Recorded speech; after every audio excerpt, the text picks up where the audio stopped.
Welcome to new TV Telugu. ప్రజా రాజధాని అమరావతిలో సినీ సందడి నెలకొంది. నందమూరి బాలకృష్ణ కథానాయకుడిగా నటిస్తున్న 112వ చిత్రం నేడు వెలగపూడిలో లాంఛనంగా ప్రారంభమైంది.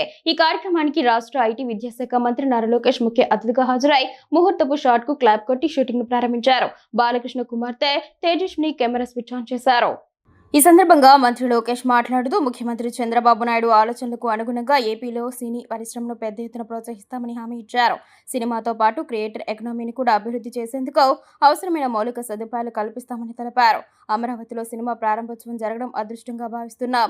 భవిష్యత్తులో మరిన్ని సినిమాలు ఇక్కడి నుంచే ప్రారంభం కావాలని కోరుకుంటున్నా అని అన్నారు. ఈ అవకాశం ఇచ్చినందుకు ముద్దుల మావయ్య జై బాలయ్యకు ధన్యవాదాలు తెలిపారు. ఈ వేడుకలో సినిమాటోగ్రఫీ శాఖ మంత్రి కందుల దుర్గేష్, దర్శకుడు కొరటాల శివ, నిర్మాతలు దగ్గుపాటి సురేష్, చెరుకూరి సుధాకర్, ఎమ్మెల్యేలు తెనాలి శ్రావణ్ కుమార్, ఎంఎస్ రాజు తదితర సినీ రాజకీయ ప్రముఖులు పాల్గొన్నారు. ప్రజా రాజధానిలో భారీ సినిమా ప్రారంభోత్సవం జరగడం ఇదే తొలిసారి. ఈ చిత్రాన్ని ఎస్ఎల్వి సినిమాస్ పతాకంపై నిర్మాత సుధాకర్ చెరుకూరి అత్యంత ప్రతిష్టాత్మకంగా నిర్మిస్తున్నారు. ఈ సందర్భంగా ఆయన మాట్లాడుతూ ఈ సినిమాను సుమారు 150 కోట్ల నుంచి 200 కోట్ల భారీ బడ్జెట్ తో పాన్ ఇండియా స్థాయిలో నిర్మిస్తున్నట్లు ప్రకటించారు. ఆగస్టు నెల నుంచి రెగ్యులర్ షూటింగ్ ప్రారంభించి 2027 వేసవి కానుకగా ప్రపంచ వ్యాప్తంగా విడుదల చేయడానికి ప్రణాళికలు రచిస్తున్నట్లు తెలిపారు.